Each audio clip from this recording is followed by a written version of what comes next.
Hi everyone, my name is Meeta Sahni and I am the CEO and owner of the Main Group. For those of you who don't know us, we are consultants in talent attraction and we support both the charitable sector and the commercial sector. So welcome to the Candid CEO podcast, and I'm really pleased today to be able to welcome our guest, Richard Hawkes. Hi Richard. Hi Meeta, thank you for having me. A real pleasure. Thank you for being on board. So for our audience, Richard Hawkes is Chief Exec of the British Asian Trust. And Richard is going to be spending the next 20 minutes with me, just taking us through his journey and what he's now doing at the British Asian Trust. And also, because of the time that we're recording this during the COVID-19 pandemic, maybe a little bit about how the British Asian Trust and the charitable sector have been impacted.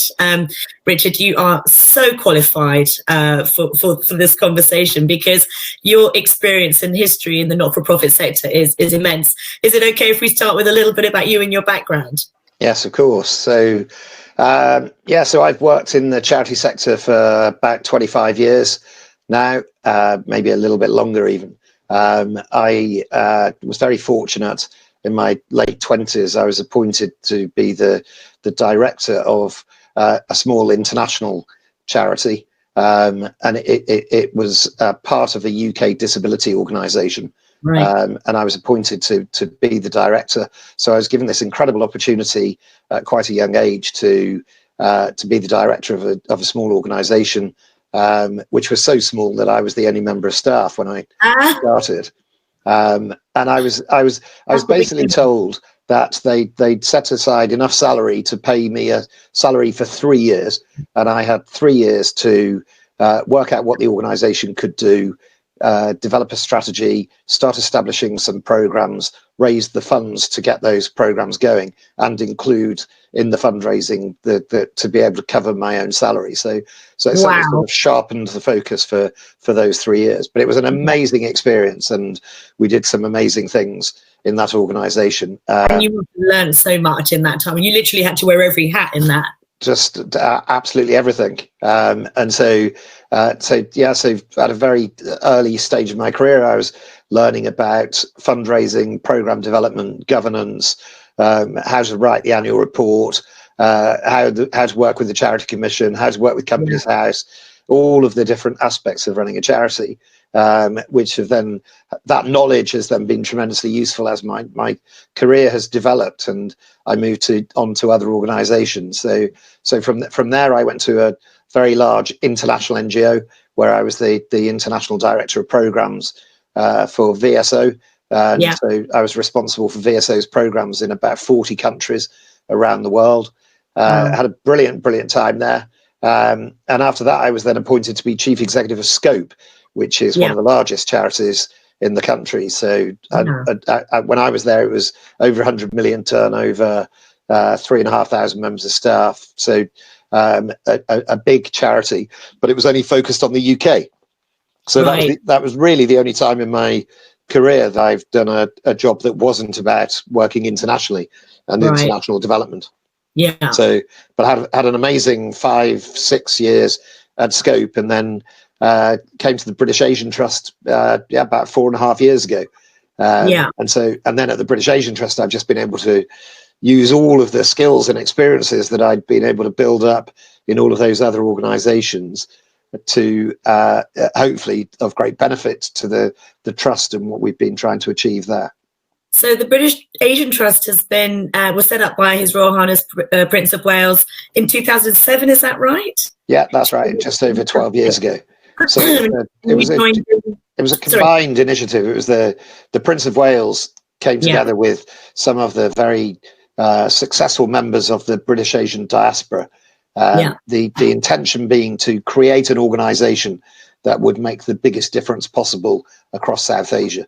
And so it brought together people of Indian, Pakistani, Bangladeshi and Sri Lankan origin to then create an organisation that would galvanise the diaspora community here and others that were interested in the region to really try to make the biggest difference possible across those countries in the region. And since you've been chief exec, which I believe was from 2015 onwards, you have really taken this charity and its profile and its success from strength to strength.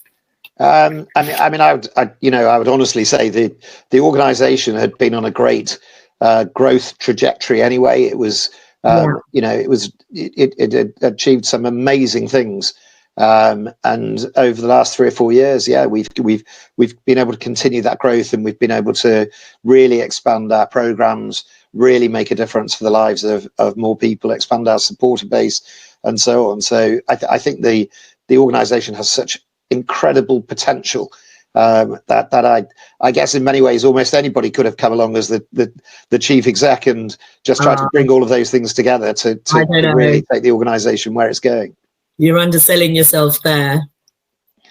I quite genuinely believe when you look at that board of trustees and you look at the supporter base that we have and the tremendous support that we get from the Prince, that this role genuinely has been about, applying, try to think strategically about how you bring all of those incredible assets together and then making it happen with the great team of people that we've got. So,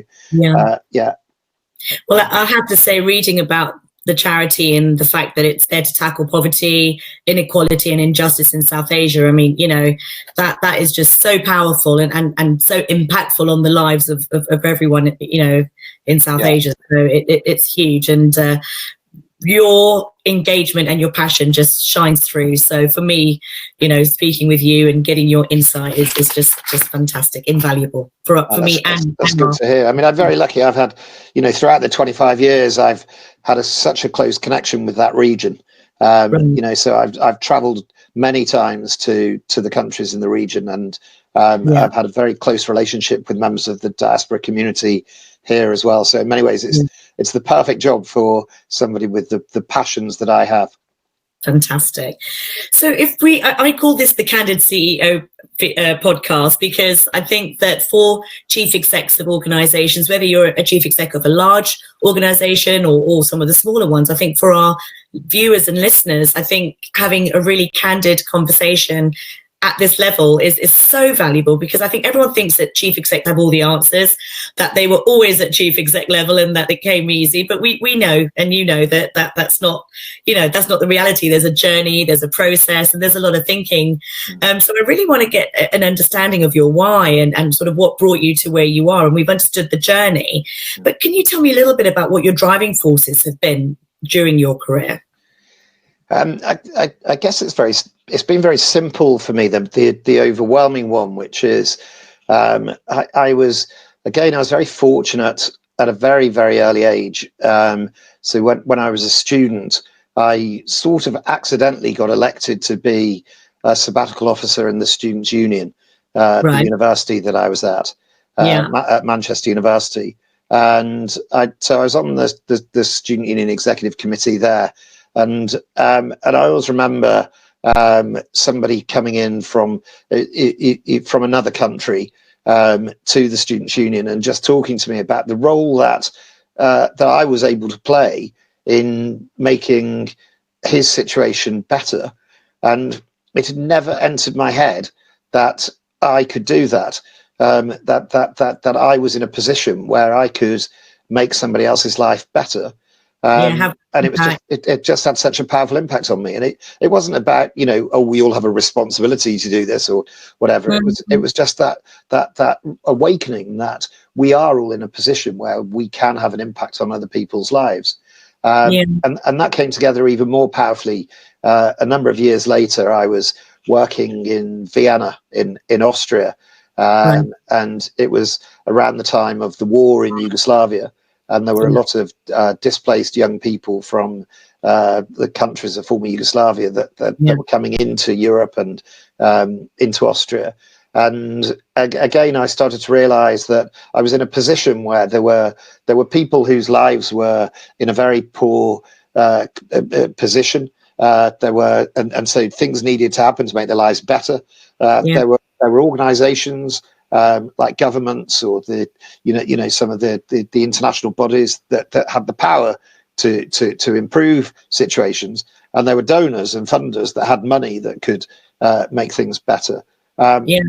I realized if you're there in the middle of all of that, and you're the person or part of an organization that can bring that together and convene the people that have money with the people that have power to bring about positive change for people whose lives need to be changed for the better, then that can be incredibly rewarding, and it's a massive personal driver for me. So quite genuinely, the driver is about waking up every day and genuinely wanting to change the world and make the world a better place.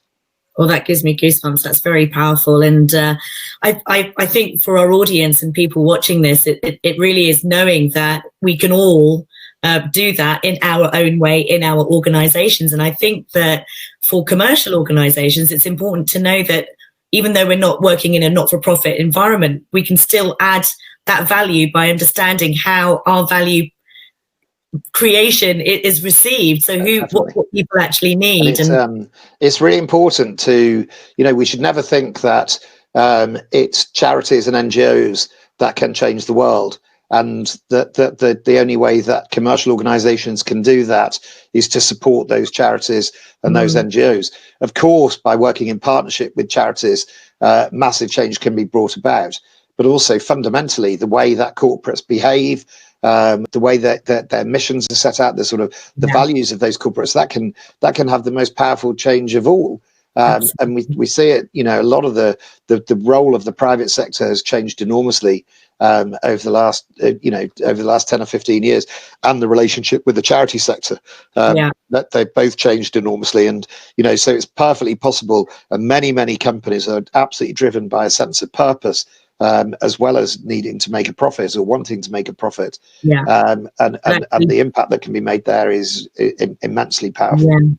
I love that, the sense of purpose and the impact from that is key. And and the millennial workforce, that for them, that is so front and center as well. So that's absolutely, the not-for-profit sector is so popular for millennials because of that. And actually both sides of the coin can really instill that in them and achieve that. So thank you. And what would you say have been your main challenges in your career over the years? I think, one of the biggest challenges I have often faced is that I believe that the sector that I work in, I believe that the charity sector exists to bring about change. We're in a world that is changing, and we exist to bring about change. And if we're going to be relevant, it means that we as organizations have to keep changing as well. And so I've always been driven by this real desire to strengthen and change the organizations that I've had the good fortune to lead, whether that's doing a startup and then growing it, whether it's transforming an organization, growing a large organization, growing and changing the British Asian Trust. And all of that involves change. And when you're trying to drive change, that there are always challenges there. Because even if all of the changes you're trying to drive are the right ones, it's still absolutely crucial that you recognize the impact that's going to have on all of the different people involved. And organizational change can always be difficult, and getting organizations to be stronger or different, to be able to play a more powerful role in driving organizational change, can be very difficult. And I think those are, the challenges always come, I guess, when you learn with the benefit of hindsight. But when you get things wrong, like you get your communications wrong, or you're not totally transparent in the way that you're communicating things, or I think it's really important that you try to understand how different people are going to be impacted by the changes that you're trying to drive, to put yourself in those positions so that you can then work with them to embrace the change. And I think the challenges very often just come from either a resistance to change or poor leadership in bringing about change in all of those different areas that I've mentioned. Yeah, I think your change is so emotive as well, isn't it? It's necessary, as you said. Staying relevant is key, but people, I think, are so resistant, even without necessarily realizing why they're resistant. So, as you said, that strong leadership is everything. Also, I'm very aware myself. I think every day at work for 25 years, I've talked about the need to change. that we're a sector that's got to bring about change, that the organizations need to change, that we need to embrace change as individuals, we need to embrace change. And yet for me personally, the minute something changes to one of my routines, I get full of angst about it. You expect everything to be in the same place that it always is, or to do things at the same time. And so change has that impact on people. If you're trying to drive change in an organization, you need to really appreciate that people are, not necessarily deliberately resistant to change, but change is a difficult thing to embrace. Yeah, that's so true. And they talk about becoming comfortable with being uncomfortable, and that change is the only constant and things like that. But all the phrases are great, but the reality of helping people along through the journey to always staying relevant, always being ahead of what the organization needs, it's so key. And it's interesting to hear you say that, because I think I'm sure many chief execs and leaders of organizations and people will say the same. Having looked back, what would you say are your achievements that stand out for you with all of this change and the areas you've worked in mind? I think I've been incredibly lucky to have chosen to work for some incredible organisations that have some incredible people in them, and for me, as I've said, I've always been driven by trying to to galvanise the individuals and the assets that an organisation has to be able to then bring about real change and influence, that bring about the real changes and influence that we exist to bring about. And so when I look back at some of the successes of some of those organizations, and it gives you such an immense sense of satisfaction. For example, years ago, that first organization, Sense International, that I worked for, we played a role in driving new legislation on disability in India and in Romania. And years later, that legislation change is still having a massive impact on the lives of thousands and thousands of disabled people in those countries. When I was at Scope, we played a massive role in influencing the Care Act and having an influence on the way that social care is funded and specific aspects of the Care Act. And obviously we've got a long way to go to get social care where it needs to be in this country, but to have played a role in improving that was, place, aren't we? So you started that. Yeah, absolutely. And I think when I look back, it's often some of the more complex partnerships that I've been able to play a role in, when we've brought together some brilliantly innovative cross-sectoral partnerships, or brought organizations together in coalitions. I've had the very good fortune to have led a number of sector bodies. I was chair of the umbrella body for all of the UK international NGOs. And to be able to bring all of those organizations together to then influence for change. Many years ago, that sector was responsible for getting the government to commit to spending 0.7% of GDP on international development, and being able to do that. Sometimes you forget in the charity sector, it's not always about going and directly supporting a beneficiary. It's often about the slog of bringing organizations together and years of hard work to bring about change in government laws, in government commitments that can then have the most profound effect for years to come. At the British Asian Trust, we've been involved in an amazing initiative called a Development Impact Bond, which has brought together 7 or 8 partners, cross-sectoral partners, to look at a way of funding education in India in a totally different way to traditional philanthropy and grant giving. And again, that's been incredibly exciting to be a part of an initiative like that, which can quite genuinely have a very powerful influence on the way that philanthropy and development works in the future. And so innovate. Sorry, I missed that, Meeta. Sorry, I was just saying, to be able to innovate new ways of sourcing funding and more consistent funding, perhaps, as well. Absolutely. And I think that, so innovation, of course, innovation should be at the heart of the charity sector. I think if we exist to change things, if the world was perfect, you wouldn't need charities to exist. And the world isn't perfect, and charities exist to try and change things and make things better. And we can only do that if we're innovating. And if we're thinking differently, and I've been very fortunate, an organisation like the British Asian Trust, innovation is part of the DNA because of the entrepreneurs, the British Asian entrepreneurs that were involved in setting it up. Yeah. And I think that sort of, innovation, looking at doing things differently, convening cross-sectoral partnerships, it's things like that have given me the greatest satisfaction when I look back. That's fantastic, and adds so much power to the organisation going forward to be able to affect change consistently and continually. Yeah. No, that brings me to where we are at the moment, and we can't ignore the COVID-19 pandemic that's upon us at the moment. How has that impacted you guys at the British Asian Trust? How have you been managing that? I mean, look, it's had an absolutely immense impact on us, like it has on just about every organisation in the world. For us specifically, I mean, first of all, the most powerful impact that it's had on us is the devastating impact that is happening across South Asia, where I think at the moment we haven't seen the full impact from a health point of view, but we're certainly seeing the economic disaster.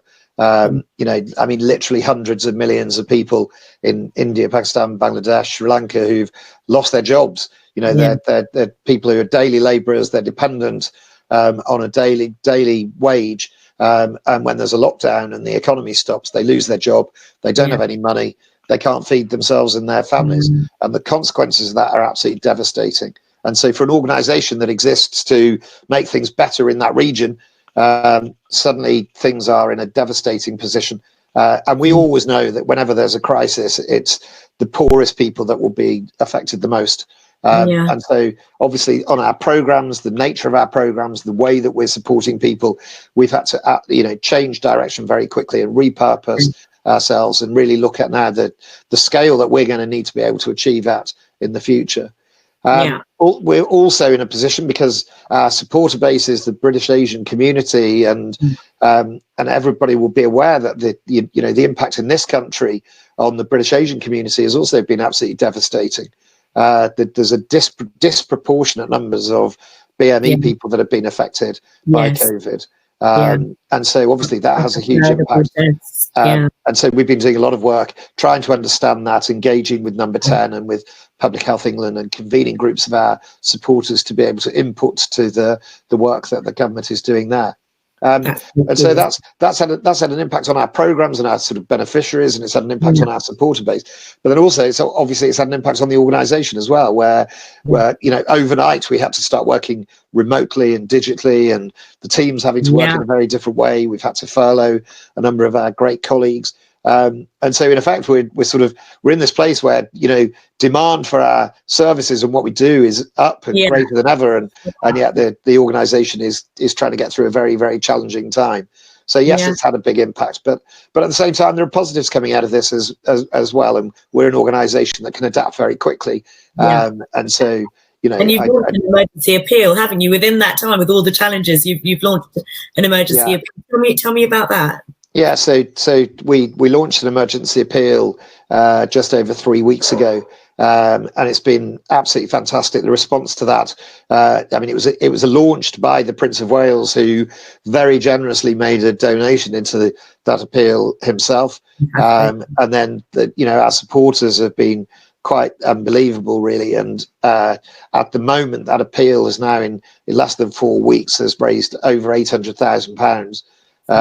Which is absolutely amazing, and we're working with organisations doing emergency relief work in the countries where we work, and the fact that we're going to be able to give them proper funding and support at a decent scale is absolutely tremendous, and a great recognition of the the supporter base that we're lucky to have.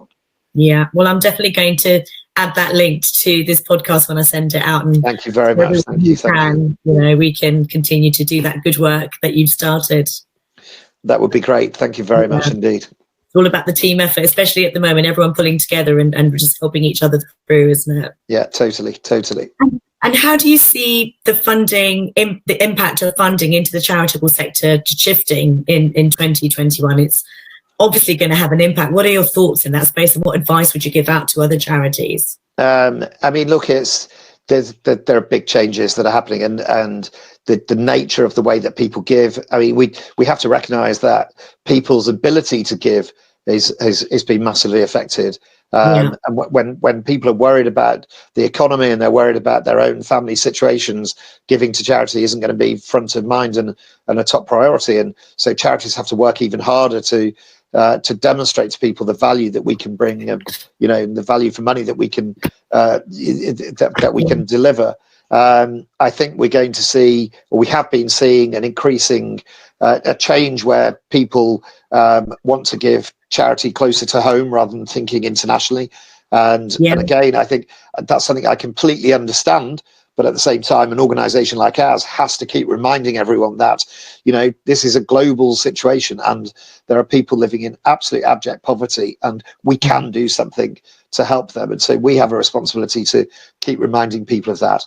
And then obviously, pennies make a huge difference in these other countries. So it doesn't necessarily have to be a lot either, does it? No, it absolutely doesn't. Yeah. But I think the charity sector needs to, as a sector overall, we need to change very quickly and look at our income sources. And we know we raise a lot of money from events, and all of our events have been cancelled this year, and so we've lost a lot of income as a result of that. And so we very quickly started to put a program of events online, and we've been delivering webinars and finding other ways of engaging with our supporters. And so I think the organizations that are able to change direction very quickly and adapt and have agility will be able to survive this, because there are people out there that want to give money still.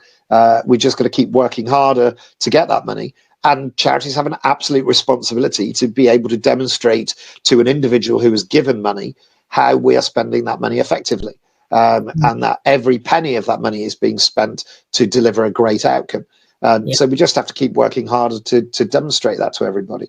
Yeah, very much. You said about the need for the British Asian Trust and for the charitable sector to be going great guns and pushing harder is no greater than now. And yet we're doing it with a hand tied behind our back with so many furloughed. And how has the government grant, the 750 million that was given out to charities, how has that impacted your organisation?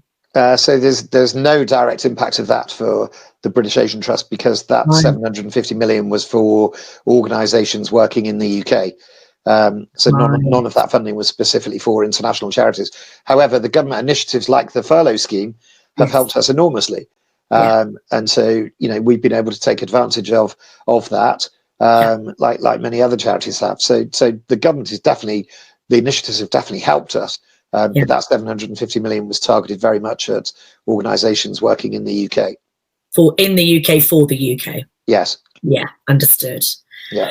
Well, I really, commend everything that you're doing, and however we can help to continue the message and to spread it as far as we can, we will do that. And I really appreciate you opening up your thoughts and your experiences for our audience, because everyone has their own journey, and it can be quite lonely in the chief exec position. You can't always share your worries, your concerns. We almost have to be the finished article, and we have our board and so on. But actually hearing, CEO to CEO talking about challenges and the fact that we just talk, we work it out, we take advice, we collaborate, and that's what brings out success is very refreshing. You're absolutely right. It can be a lonely position at times, but then equally it can be it can be the most satisfying role in the world. So.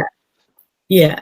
And what advice would you give for somebody that would want to grow into a role of chief exec? What advice would you give out to? I mean, I think you said it right at the start, where there's an expectation, and very often we put this expectation on ourselves that the chief exec is expected to have all the answers to everything, and usually the chief exec will have the answers to nothing.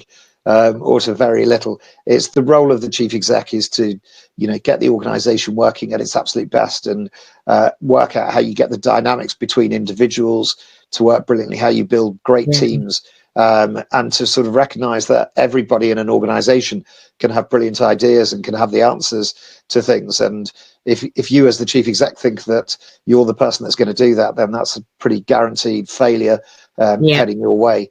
So it's absolutely about getting the most out of everybody and building those teams and recognizing that that's your job, to be the sort of the convener of the answers and not the provider of them all. That's a very powerful statement, really empowering our people to feel confident to share what they have. The expertise is a group effort, isn't it? That you then as a leader define and take forward. Yeah, absolutely. Through your people. So it's full circle, symbiotic relationship between. Yeah, absolutely. Well, that's what an organization is. It's people, you know. So, yeah. And that actually comes back to the beginning where we talked about having that sense of purpose. Yeah.